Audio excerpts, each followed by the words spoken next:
प्रिय विद्यार्थी मित्रांनो, मी दीपाली कुलकर्णी देशमुख माझ्या विंग्स ऑफ फिजिक्स या चॅनलमध्ये आपल्या सगळ्यांचं मनपूर्वक स्वागत करते। आपण 2025 चे जे काही सीईटीचे पीवायक्यू आहे ते बघतो आहोत, चॅप्टर बघतो आहोत रोटेशनल डायनॅमिक्स, आणि आज त्याचा आपण तिसरा भाग बघतो आहोत। आता याच्यामध्ये आपण बघणार आहे की मुवमेंट ऑफ इनर्शिया, तर वेगवेगळ्या बॉडीचे वेगवेगळ्या ऍक्सिस बद्दल मुवमेंट ऑफ इनर्शिया, तर त्याच्यामध्ये जे काही 2025 ला प्रश्न आलेले आहेत ते आपण बघणार आहे। तर कन्सेप्ट लक्षात घ्या तुम्ही की प्रश्न कसाही आला तर आपली जर कन्सेप्ट क्लिअर असेल तर आपल्याला सहजासहजी उत्तर देता येतं, आणि म्हणून आपल्याकडे वेळ कमी राहिलेला आहे, पीवायक्यू रिपीट होतात आणि म्हणूनच आपण हे पीवायक्यू बघतो आहोत। तर वेळ न घालवता सुरू करूयात आजचा पहिला प्रश्न। प्रश्न असा आहे बघा, a thin rod of length capital L and mass capital M is bent at the middle point O at an angle of 60 degree. The moment of inertia of the rod about an axis passing through point O and perpendicular to the plane of the rod will be. कधी कधी आलाय बघा हा 2020, 2024, 2025 आणि option दिलेले आहेत ml²/6, B ml²/12, C ml²/24 and D ml²/3। तर आता बघा हा जो रॉड आहे हा असा बेंट झालेला आहे या पद्धतीने, आणि यांनी एकमेकाशी किती अँगल केलेला आहे 60 डिग्री, आणि हा जो O पॉइंट आहे यातून जो ऍक्सिस जातो त्याच्याबद्दलचं मोमेंट ऑफ इनर्शिया आपल्याला काढायचंय। मग आता L ह्या किमतीचा रॉड आहे, इक्वली बेंड झाला तर लेंथ होणार L/2 आणि L/2, आणि मास पण होणार M/2 आणि M/2। आणि आता बघा या ऍक्सिस बद्दलचं मोमेंट ऑफ इनर्शिया आपल्याला काढायचंय। मग आता हा जो ऍक्सिस आहे तो ह्या रॉडच्या याचे जे दोन भाग झाले तर ह्या एका पार्टच्या वन एंड मधून आणि ह्याही पार्टच्या वन एंड मधून जातो। आता जेव्हा एखाद्या रॉडचं त्याच्या वन एंड मधून जो ऍक्सिस पास होतो त्याच्याबद्दलच्या मोमेंट ऑफ इनर्शियाचा फॉर्म्युला असतो ml²/3। पण आता इथे काय येणार आहे तर m ऐवजी येणार आहे तुमचं M/2, आलं लक्षात, आणि L च्या ऐवजी येणार आहे L/2 चा स्क्वेअर डिवायडेड बाय 3। आता याला जर आपण सॉल्व्ह केलं तर हे येईल बघा M/2 इंटू L²/4 आणि इंटू आता हे 3 1/3। मग आता हे किती झाले तर हे झाले ml²/24। आता हे झालं एकाचं। आता टोटल सिस्टीमचं जर घ्यायचं तर त्याला 2 ने मल्टिप्लाय करावं लागेल, कारण हे दोन भाग झालेले आहेत त्याचे। मग 2 इंटू ml²/24 की उत्तर आलंय आपलं ml²/12। समजलं का? आता जो करेक्ट ऑप्शन काय तुमचा बी आलेला आहे। आता इथे किती पण अँगल घेऊ द्या, त्या रॉडने तो 30 डिग्रीत बेंड झालाय, 45 बेंड झालाय, 60 बेंड झालाय, 70 बेंड झालाय, इथे अँगल कुठे येतो का? नाही। तर जर मास m आणि लेंथ L असेल आणि त्याला या पद्धतीने असं जर बेंड केलं आणि त्याच्या सेंटर मधून जाणारा ऍक्सिस त्याच्या प्लेनला परपेंडिक्युलर ऍक्सिस त्याचं मोमेंट ऑफ इनर्शिया विचारलं तर ते येतं ml²/12। ट्रिक समजली का? तर या पद्धतीने त्याला सोडवायचंय। हा सेकंड प्रश्न बघा, हा सीईटी 2025 ला आलाय। A thin uniform rod of mass small m and length capital L is pivoted at one end so that it can rotate in a vertical plane. The free end is held vertically above pivot and then released. The angular acceleration of the rod when it makes an angle theta with the vertical. Consider negligible friction at the pivot and g is acceleration due to gravity. Option A 3g sin theta by 2l, B 3g sin cos theta by 2l, C 2g sin theta by 3l and D 2g cos theta by 3l। आता बघा हा असा rod आहे ना, हा पायोट केलेला आहे, हा जो रॉड आहे हा असा पायोट केलेला आहे, आणि आता त्याला या पद्धतीने याला असं तुमचा हा रॉड असं काय करतोय तर रोटेशन करतो आहे। मग आपल्याला त्याचं अँग्युलर ऍसिलरेशन काढायचं आहे. मग आता काय काय बघा, त्याने व्हर्टिकलशी किती अँगल तयार केला, थीटा केला. एम हे त्याचं मास आहे, म्हणजे हे वेट व्हर्टिकली डाऊनवर्ड आहे. हा अँगल थीटा तर हा अँगल थीटा. ज्या साईडला थीटा येतो तो कॉम्पोनंट कॉस थीटा असतो, एमजी कॉस थीटा, आणि हा कॉम्पोनंट येणार आहे एमजी साइन थीटा. म्हणजे याचे रोटेशन व्हायला कोणता फोर्स कारणीभूत ठरणार आहे, तर हा कारणीभूत ठरणार आहे. आणि या ठिकाणी आपल्याला माहितीये, जेव्हा हा या पद्धतीने रॉड रोटेशन मोशन करणार आहे, तर torque is responsible for that rotational motion, किंवा आपण असं शिकलोय की torque produces purely rotational motion. मग टो बरोबर काय असतं, तर आय अल्फा, आणि दुसरा टोचा फॉर्म्युला असतो मुवमेंट आर इंटू तुमचं जे काही मुवमेंट आर्म आहे इंटू फोर्स. मग आता बघा आर इंटू एफ. मग आता हे मुवमेंट ऑफ इनर्शिया हा जो ऍक्सिस आहे ह्या रॉडच्या वन एंड मधून पास होतो आहे, आणि म्हणून त्याचं मुवमेंट ऑफ इनर्शिया येणार आहे ml² बाय 3. त्याच्यानंतर अल्फा जे काढायचंय आपल्याला, हे अँग्युलर ऍसिलरेशन. आता इथं याच्या रोटेशनल मोशनला कोणता फोर्स कारणीभूत ठरतो, एमजी साइन थीटा, आणि मुवमेंट आर्म काय आहे तर L/2, आणि इथे येणार आहे एमजी साइन थीटा.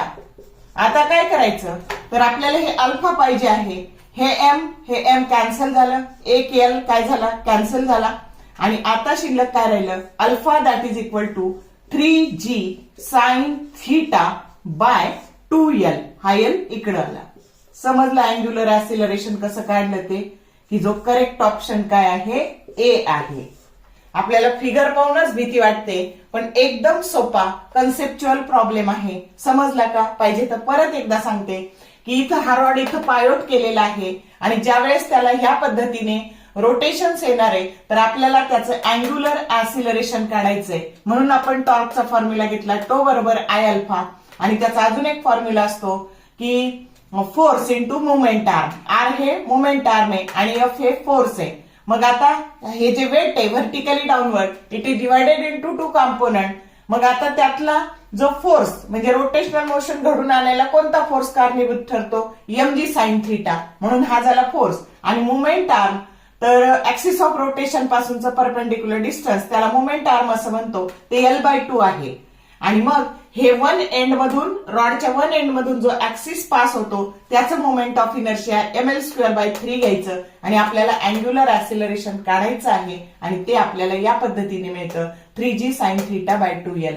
रिपीट झाला तर डायरेक्टही उत्तर तुम्हाला लिहिता येईल. समजलं का?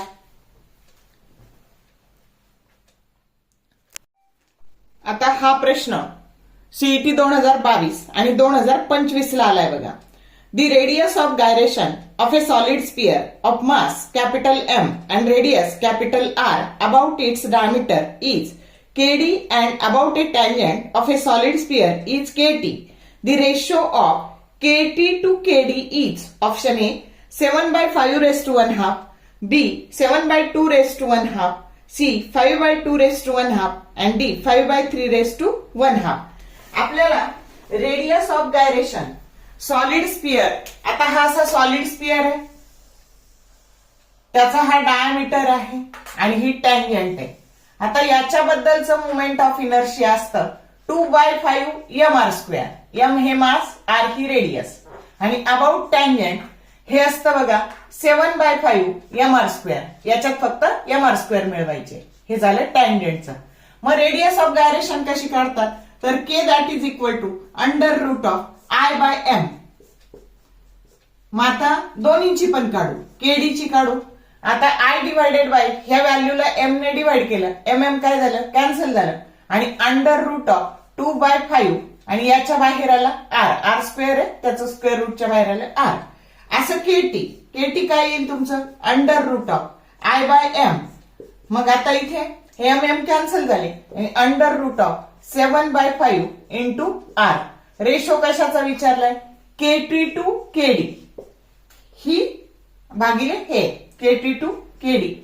आर कॅन्सल झाले, आणि इथं काय आलं √of 2/5 डिवायडेड बाय 7/5 इंटू काय येईल मग आता तुमचं √of केटी न्यूमरेटरला आहे 7/5 इंटू 5/2 म्हणजेच काय आलं √7/2 that is nothing but 7/2 raise to 1/2.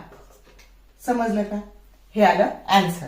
म्हणजे रेडियस ऑफ गायरेशन काढायची सोपी ट्रिक. त्यातलं यम कॅन्सल करायचं आणि उरलेल्याचं काय घ्यायचं स्क्वेअर रूट घ्यायचं. समजला का प्रॉब्लेम?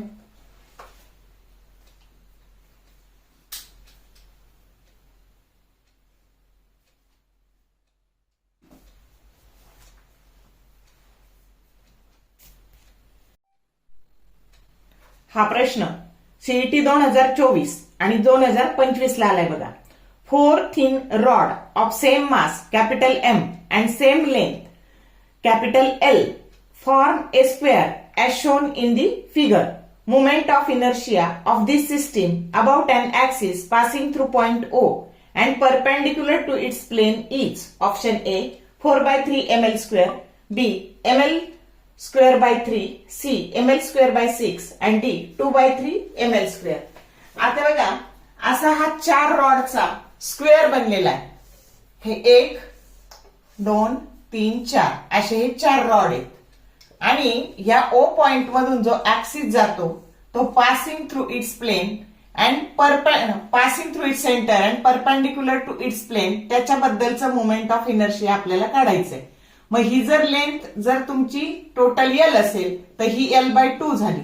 मग आता आपण याला हा O पॉइंट आहे IO जर काढायचं तर स्क्वेअर आहे म्हटल्यावर एकाचं काढलं की ते 4चं येणार आहे. मग आता थेरम ऑफ काय वापरायचा पॅरलल ऍक्सिस. इथून जाणाऱ्याचं मोमेंट ऑफ इनर्शिया असतं ml²/12 सेंटर मधून आणि प्लस आता m हे मास आहे आणि अंतराचा वर्ग. बघा हे सगळे पॅरलल येतील ना याला. मग आता हे L/2 चा स्क्वेअर. मग आता हे टोटल किती झाले तर 4 ml²/12 आणि ml²/4 प्लस ml²/4.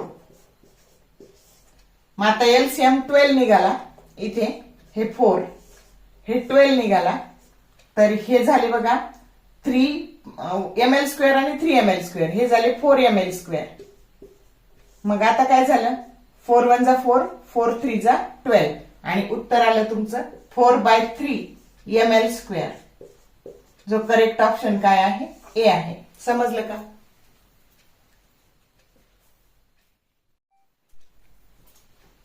तर आजच्या या तिसऱ्या भागामध्ये आपण 2025 ला आलेले प्रश्न पाहिले. ते कधी कधी रिपीट झाले हे पण पाहिलं. तर बघा PYQ रिपीट होतात आणि त्यामुळे जर तुम्हाला प्रश्न रिपीट झाले तर त्याचे डायरेक्ट उत्तरं लिहिता येतील. तर जर तुम्हाला भाग आवडला असेल लाईक करा, शेअर करा, कमेंट करा आणि all the best for your study and thank you for watching this whole video.